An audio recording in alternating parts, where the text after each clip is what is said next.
3 बार attempt कर चुके हैं मारने को। हाँ, कि मैं चाहता हूँ कि कभी इंशाल्लाह एक मुस्लिम महिला इस देश की प्राइम मिनिस्टर बने। देखेंगे क्या होता, वो तैयार होते नहीं होते नहीं राह मालूम। दिया था, नारा सिखाया था, अच्छे पद। बिहार चुनाव में हर कोई यही शिरकत निभाने की कोशिश कर रहा है कि महागठबंधन और एनडीए कौन आगे निकलेगा, कौन पीछे रह जाएगा, और उसमें जनसुराग की भूमिका बड़ी तेज नजर आती हुई। पिछले 3-4 महीने से मैं यही कह रहा हूं कि मोदी जी को बिहार में ये बताना चाहिए कि हम लोग की शिक्षा व्यवस्था कब सुधरेगी हुई है। लेकिन जिस तरह से ओवैसी ने एंट्री मारी थी उसको लोग भुला चुके हैं, और उसका भुलाने का कारण है जिस तरह से वो एक्टिव हुए थे और मुस्लिम वोटर्स को लेकर करके अपना एक वर्चस्व जमाने की कोशिश किया था। क्योंकि ओवैसी एक बड़े नेता निकल करके आ रहे थे और मुस्लिम दल के एक बड़े नेता थे, जिस तरह से उन्होंने तेजस्वी को साथ लेने की कोशिश किया था। लेकिन वह मामला अब हम समझाने की कोशिश करेंगे कि क्यों साथ नहीं हो पा रहे, क्यों महागठबंधन में नहीं मिल पा रहे हैं ओवैसी। और दूसरी जो बड़ी जो भूमिका है, कहीं ना कहीं अगर देखा जाए तो नीतीश और चिराग से बहुत गुस्साए हुए हैं, यानी कह सकते हैं बिहारी भाषा में बहुत खिसिया चुके हैं और उनसे वक्त बिल को लेकर के उनका बदला लेना चाहते हैं। ऐसे में पूरे मुसलमान भाइयों को इकट्ठा करने वाले हैं और नीतीश और चिराग के ऊपर बरसाने वाले हैं। ऐसे में दोनों पार्टियों का तो नुकसान होगा ही होगा, लेकिन ऐसा नहीं है कि मुस्लिम वोटर्स का नुकसान केवल इन्हीं को होगा, आरजेडी को होगा, क्योंकि आरजेडी का भी अपना एमवाई समीकरण है, मुस्लिम और यादव का समीकरण है।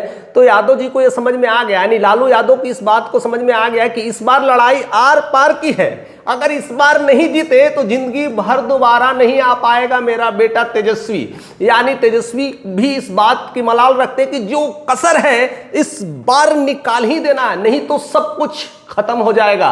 और ऐसे में तेजस्वी भी फ्रंट फुट पे बैटिंग कर रहे हैं। ये वैसे ही नाच रहे, अब आप सोचिए 50। लेकिन ओवैसी के आने से दोनों की स्थितियां चरमराती हुई दिखाई पड़ रही है। हालांकि किसका नुकसान कर पाएंगे ये तो बतलाएंगे हम, लेकिन इस बात को समझिए कि ओवैसी चर्चा में आए और फिर चर्चा होते होते ही गायब कैसे हो गए, इसके पीछे की क्या वजह है, और क्या मुस्लिम वोटर्स अब भी नाराजगी है, या फिर उनकी नाराजगी दूर करने के लिए कुछ और शिरकत लिया जा रहा है, या ओवैसी कोई और चाल चलने वाले हैं, या फिर निर्दलीय पार्टी खड़ी करने वाले हैं। तमाम खबरों के साथ बने रहिए। चैनल पे नए तो सब्सक्राइब कर दीजिएगा, क्योंकि पार्टी बढ़ रही है और मिजाज भी गर्म हो रहा है।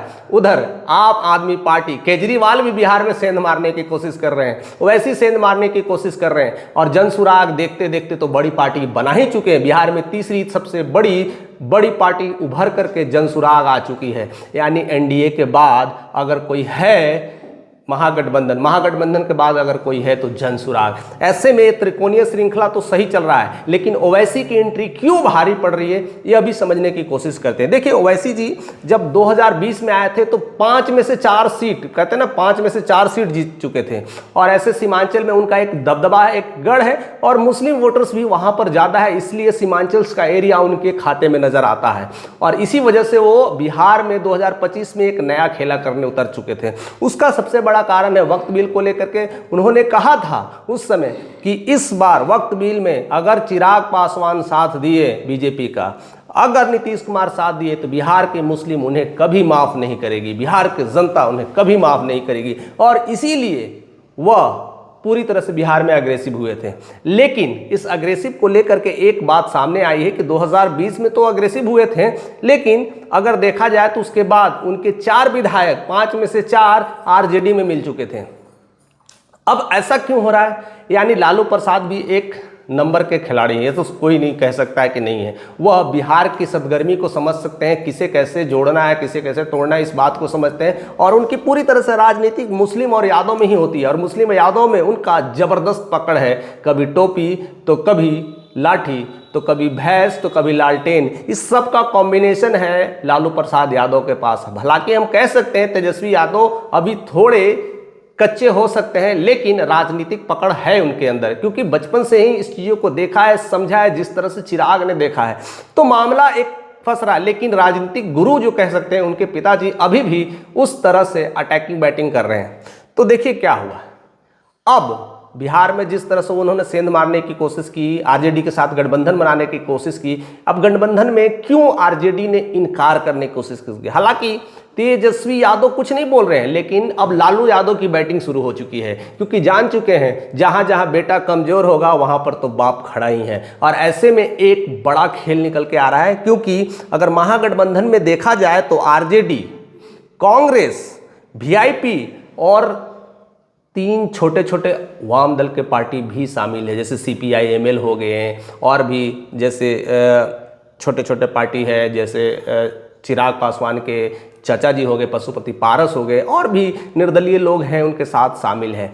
तो ऐसे में देखिए सबसे मामला खराब क्या होता हुआ दिखाई पड़ रहा है। आरजेडी खुद 140 सीट पे खड़ा होना चाहती है, 80 सीट जीत चुकी है, 80 प्लस के आंकड़ा है, तो जरूर 140 सीट पे हासिल करना चाहेंगे। उधर कांग्रेस भी 100 सीट पे हावी होना चाहते थे। ऐसे में पूरा सीट 2 ही पार्टी में खत्म हो गई थी, लेकिन यहां पर भी लालू यादव ने अपनी दिमाग लगाया, अपनी सोच शक्ति और समझ से कहीं ना कहीं राहुल गांधी को मना लिया है और उनको 60 सीटों पर पूरी तरह से तैयार कर लिया है। कह दिए हैं कि आप मुझे बिहार में साथ दीजिए, हम आपका दिल्ली में साथ देंगे। और ऐसे में राहुल गांधी इनकार नहीं कर सकते हैं।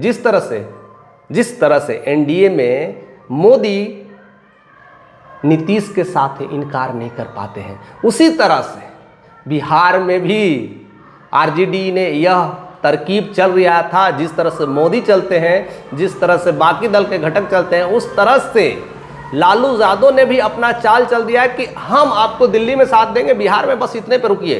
तो ऐसे में 60 सीट पे मना लिया गया है। 120 और 60 200 का मामला यही क्लियर हो चुका है। अब बचा वीआईपी एक अलग ही वीआईपी में मांग कर रही है। उनकी वीआईपी मांग बिल्कुल ही अलग है। वो कहते हैं मुकेश सहनी कि मुझे 60 सीट चाहिए, साथ डिप्टी सीएम चाहिए। चलो डिप्टी सीएम तो देंगे, लेकिन 60 सीट कैसे देंगे? 200 सीट खत्म, बुकिंग हो चुका है, अब बचे 43 सीट।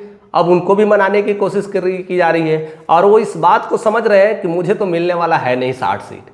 और ऐसे में सहनी जी कहीं ना कहीं बीजेपी से बात करना शुरू कर दिए हैं, कभी जनसुराग की बड़ाई करना शुरू कर दिए हैं, क्योंकि उनके अंदर वो खलबली है ज़्यादा से ज़्यादा सीट लेने की, और इसीलिए वो हेरा फेरी और दाव की पेच करने के लगे हैं। ऐसे में अब तेजस्वी यादव तो कुछ नहीं कर रहे, लेकिन अब बैटिंग कहीं ना कहीं उनके पिता लालू यादव करते नजर आ रहे हैं। कहते हैं मुकेश सहनी को समझाएंगे, उन्हें अपने पास ही रखना है, निषादों के बड़े हीरो हैं, और उनके लेकर के उन्होंने कहते हैं कि देखो डिप्टी सीएम तो हम देंगे, लेकिन इतनी सीट नहीं देंगे। आप मानना तो पड़ेगा भाई, आपको अच्छा खासा पद देते जा रहे हैं, लेकिन सीट के मामले में 20 से 25 में ही उनको संतुष्ट करने की कोशिश की जा रही है। हालांकि अभी तक मुकेश सहनी मान नहीं रहे, लेकिन मनाने की कोशिश की जाए। जब आप सीट नहीं लेकिन आपको पद दिया जाए, तो कहीं ना कहीं तो कॉम्प्रोमाइज़ करना ही पड़ेगा। और बाकी जो बचे 20 सीट, तो उसमें निर्दलीय पार्टी है, सीपीआई एमएल, वो सब कहाँ जाएंगे? तो उनको भी रखने की कोशिश की गई है। तो अब महागठबंधन में सीट है ही नहीं, वैकेंसी ही नहीं है। अब वहाँ से ओवैसी जी की एंट्री हो रही है और कहते हैं महागठबंधन में मुझे भी शामिल कर लो भैया, हम तुम्हारे साथ लड़ना चाहते हैं, और इस बार नीतीश को, चिराग पासवान को और बीजेपी को खदेड़ भेजना चाहते हैं। सब सही है ओवैसी जी, हम मान चुके हैं, आप हमारे साथ हैं, आप कहीं नहीं जाने वाले हैं, क्योंकि मुस्लिम का तो हम ही नेता है। ऐसे में लालू यादव ने गले से गले मिलाया, तेजस्वी के साथ खाना खाया, डिनर किया और समझाने की कोशिश किया। देखिए सीट तो है नहीं, अगर हम अपने सीट में से आपको दे दें तो कहीं ना कहीं नुकसान होना है। आप चाहते क्या है कि बिहार में एनडीए की सरकार बने? आप चाहते हैं? नहीं चाहते हैं ना, तो बस आप हमारा साथ दीजिए, हमारे प्रचार में आप साथ दीजिए। जहां जहां हमारे मुस्लिम वोटर्स हैं वहां पर आप प्रचार प्रसार करिए। हम आपके साथ हैदराबाद में देंगे। हैदराबाद में जहां जहां चुनौती होगी, जहां जहां हिंदू वोटर्स होंगे, जहां जहां यादव वोटर्स होंगे, वहां पर तेजस्वी का लाल, यानी कह सकते हैं ना लालू का लाल तेजस्वी खड़ा होगा। और वैसे में वहां पर आपकी बुलंदी में हम कंधे से कंधा मिला करके चलेंगे। लेकिन बिहार में आपको हमारे मुस्लिम भाइयों के साथ कंधे में कंधा मिला के चलना है। अब क्या कर पाएंगे ओवैसी जी, क्या कर पाएंगे? अब उन्हीं के साथ रह के उन्हीं पर वार कर दिए हैं, यानी मुस्लिम वोटर्स को साथ लेकर के तेजस्वी भी मुस्लिम वोटर्स को साथ रख रहे हैं, और साथ साथ ओवैसी को हीरो उन्हीं का बना रहे हैं। लेकिन वो सारे पार्टी के दल के नेता कहीं ना कहीं आरजेडी के होंगे। अब ऐसे में खेल अब गर्म हो रहा है, एक अलग मिजाज बन रहा है, और कहीं ना कहीं जिस तरह से आप सेंधमारी कर रहे हैं तो वो सब डराने की कोशिश कर रहे हैं, और मुस्लिम वोटर्स भी ये सोचने की कोशिश कर रहे हैं कि नहीं नहीं इस बार बदला लेना है, इस बार पूरे 243 सीट पर आप खड़ा होइए। क्या ओवैसी 243 सीट पे खड़ा होंगे तो कुछ कर पाएंगे? नहीं कर पाएंगे। ओवैसी जी को भी इस बात का डर है, अगर हम इनके खिलाफ चल जाएंगे तो आज न कल हमारे खिलाफ भी होंगे, और बिहार में मुस्लिम्स को भी प्रॉब्लम्स हो जाएगी अगर मुस्लिम कैंडिडेट नहीं जीतेगा। मुस्लिम कैंडिडेट एक दूसरे में टूट जाएंगे, बिखर जाएंगे, और ऐसे में लालू यादव ने ये बड़ी अच्छी से समझा दिए है, खाना खाते खाते इस बात को निवाले तक उतार दिए है कि बिहार में आप हमारा साथ दीजिए, हमारे मुस्लिम जितने हैं प्रत्याशी उनके साथ आप खड़े रहिए, प्रचार प्रसार में रहिए, हम आपको हैदराबाद में साथ देंगे। तो ऐसा समीकरण होता हुआ दिखाई पड़ रहा है, लेकिन यह समीकरण रियली में चल पाएगा या नहीं चल पाएगा, क्योंकि यहाँ पर अब एक कह सकते हैं महागठबंधन का काला नाग बैठा है, और काला नाग कोई और नहीं जनसुराग है। और जनसुराग अब मुस्लिम वोटर्स को धीरे धीरे एकत्रित कर रहे हैं, मुस्लिम नेताओं के साथ संवाद करने लगे हैं, और उनके साथ जी हजूरी गले मिलना, और उनको रियली में बता रहे हैं कि मुस्लिम्स को कैसे ठगा जाता है, मुस्लिम्स कि कुरान में उनके कयात में क्या क्या लिखे हैं वो सारी बातें बता करके समझाने की कोशिश कर रहे हैं कि मुस्लिम भाइयों को किस तरह से यादव ने ठगा है, लालू यादव ने ठगा है, नीतीश कुमार ने भी ठगा है। ये 20 साल 40 साल आपको कैसे ठगा जा रहा है और आप ठगाते चले जा रहे हैं, इसका क्लियरिटी से समझाने की कोशिश अब प्रशांत किशोर करते नजर आ रहे हैं। ऐसे में अब ओवैसी की चिंता बढ़ रही है, मुस्लिम्स जितने भी पार्टी है उनकी भी चिंता बढ़ रही है, और कुछ मुस्लिम वोटर्स या मुस्लिम्स प्रत्याशी कहीं ना कहीं जनसुराग में जाने के फिराक में है। तो क्या ये भी एक साइन है, सिग्निफिकेंट है कि ओवैसी के कुछ दल या ओवैसी कहीं ना कहीं 20-25 अगर सीट उन्हें जनसुराग में मिल जाए तो उधर चले जाएंगे, और ऐसे जाएंगे तो बिहार में खेल जबरदस्त होने वाला है। एक युद्ध ही नहीं और एक महायुद्ध छिड़ने वाला है, और इस महायुद्ध का लाइव टेलीकास्ट होने वाला है, जो पूरे भारत देखेगा कि इस युद्ध में असली हीरो कौन है, असली संहार कौन कर रहा है, और बिहार के जननायक में किसकी भूमिका निभा रहा है, और कौन होगा बिहार का जननायक। जरूर आप भी अपनी सोच समझ से बताइएगा। ये सारे विश्लेषण मैंने इसी वजह से रखे हैं कि जिससे आप उस तह कर जा करके अपने हिसाब से सोच करके कमेंट करके हमें बताइएगा कि इस बार किसकी सरकार बन रही है, और ओवैसी की भूमिका में कितने मुस्लिम्स उनके साथ हैं, और रियली में यादव के साथ देंगे यानी तेजस्वी यादव के साथ देंगे, जनसुराग के साथ देंगे, या फिर कुछ लोग इंटरेस्टेड हैं तो एनडीए के साथ देंगे। ज़रूर अपना कमेंट शेयर करिएगा, और चैनल पर नए तो सब्सक्राइब करके जाइएगा।